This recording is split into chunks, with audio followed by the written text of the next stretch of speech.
Hello, welcome to Newspoint on Memories TV. First, the top stories. Vice President Shettima says federal government will revamp manufacturing sector. Governor Moino inaugurates Board of Health Insurance Agency. Senate blames Borno's suicide bombing on failure of intelligence. On the foreign scene, 40 people killed in central Mali village attack. And in sports, Netherlands qualify for quarterfinal of ongoing Euros. Details of these and other stories coming up in a moment. My name is Mfon Ekot.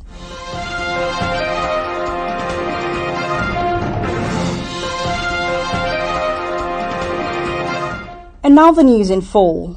Vice President Kashim Shettima says the federal government has joined forces with Manufacturers Association of Nigeria, MAN, to develop an actionable roadmap and policy framework that would refocus the country's manufacturing sector. The Vice President assured that if developed, the roadmap would be speedily implemented to effect necessary changes for the revival of the manufacturing sector. He made the announcement yesterday while declaring open a 3-day national manufacturing policy summit at the banquet hall of the State House, Abuja. Shettima regretted that the manufacturing sector, despite its crucial role in building a country driven by production and abundance, had endured a series of setbacks over the past decades. And back home in Akwa Ibom, the state governor, Pastor Moino, has announced that the state government has placed an order for 6 ambulance trucks to be positioned strategically across 3 senatorial districts in the state, in line with his administration's determined commitment to provide a robust healthcare service in the state. The governor, who made the announcement during the inauguration of the Akwa Ibom State Health Insurance Agency at the Exco Chambers of the Government House, said the state government is committed to serving the people and declared state government's intention in providing a functional healthcare service. Our government house correspondent Foniso Harrison reports that the governor, while congratulating the newly inaugurated board, stated that government's top priority is to ensure that its citizens do not lack access to affordable healthcare services. Members of the board of the newly inaugurated agency include Dr. Dikan Ekwere, Chairman, Dr. Arthur Ibemi, Executive Secretary and Secretary to the board, Dr. Oku Okuise, Andy Ayo, among others. On the national scene, the federal government has announced that Nigerians spent a total of 16.5 trillion naira to buy diesel, petrol, and generators to get electricity in 2023 alone. It also announced that the formal power sector, including electricity generation, transmission, and distribution companies, made a total revenue of 1 trillion naira last year, amid over the 16 trillion naira spent by power consumers in the informal sector. The Minister of Power, Adebayo Adelabu, who announced this at the ongoing 2024 Nigeria Oil and Gas Conference in Abuja, however, noted that the electricity consumers on Band A category now get up to 24 hours of power supply. The minister said the government was currently working hard to earn the trust of power consumers, stressing that it would be better to spend on electricity provided by the national grid as it is cheaper than spending on diesel or petrol-powered generators. Adelabu told delegates at the conference that the power sector in Nigeria consumes the largest shares of the country's domestic gas supply and called on investors at the conference to strongly consider investment in the further development of gas production in the country, especially Nigeria's abundant, unexploited, non-associated gas reserves. Still on the national scene, the Senate has blamed the recent suicide bombings in Gwoza town in Borno State on failure of intelligence on the part of security forces. Senate President Godswill Akpabio disclosed this in his contribution to the debate on the motion on the incident sponsored by the Chief Whip of the Senate, Mohammed Ali Ndume, during plenary yesterday. Ndume, in his lead debate, identified Mandara Mountains, Sambisa Forest, and Lake Chad region as the remaining terrorist havens.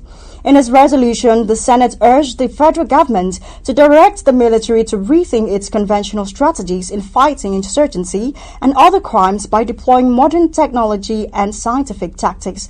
The lawmaker observed that relying on conventional methods alone appeared not to be succeeding as terrorists continued to use non-conventional approaches in killing Nigerians and destroying their means of livelihood.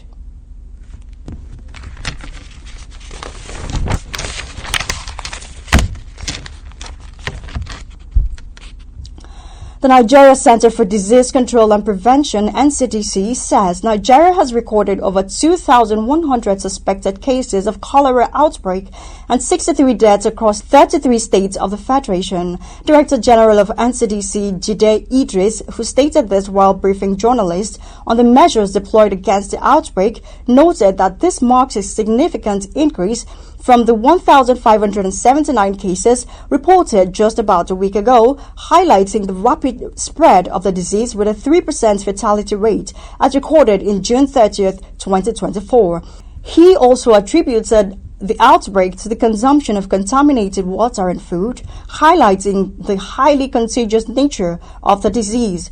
The Director General identified inadequate toilet facilities, poor sanitation and inadequate safe water as factors militating against cholera eradication in the country, adding that the recently activated National Cholera Multisectoral Emergency Operations Center is providing strategic coordination.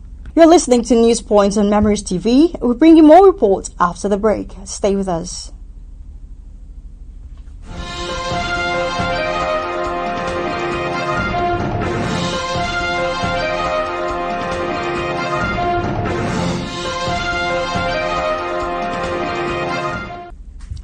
Welcome back and thank you for staying tuned to News Point on Memories TV. And now to the rest of the news.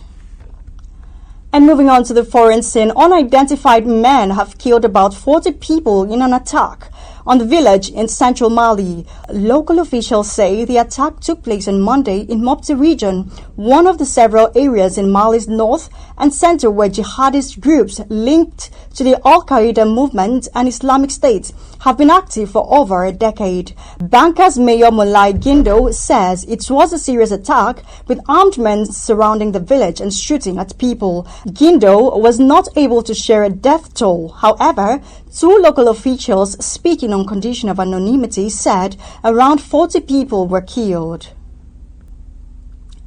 And moving on to the world of sports, Netherlands have booked their place in the Euro 2024 quarterfinals despite missing a hatful of chances with a 3-0 win over Romania in Munich. Ronald Koeman's side had 23 attempts in the game, but it was a fine Cody Gakpo strike in the first half and a late double from half-time substitute Daniel Malen that sealed their place in the last 8.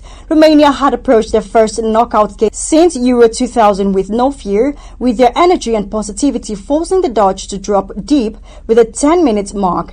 In the quarterfinal, the Dutch will face Turkey, who stunned Group D leaders Austria 2-1 in the last round of 16 match played at the Leipzig Stadium yesterday.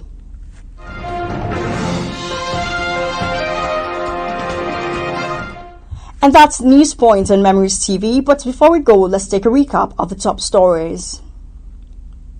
Vice President Kashim Shettima says federal government has joined forces with Manufacturers Association of Nigeria (MAN) to develop an actionable roadmap and policy framework that would focus the country's manufacturing sector. The state governor, Pastor Moino, has inaugurated the Akwa Ibom State Health Insurance Agency at the Exco Chambers of the Government House, Uyo. The Senate has blamed the recent suicide bombings in Gwaza town in Borno State on failure of intelligence on the part of security forces. Another foreign scene, unidentified men have killed around 40 people in an attack in a village in insurgent-plagued central Mali. And in sports, Netherlands have booked their place in the Euro 2024 quarterfinals despite missing a hatful of chances with a 3-0 win over Romania in Munich.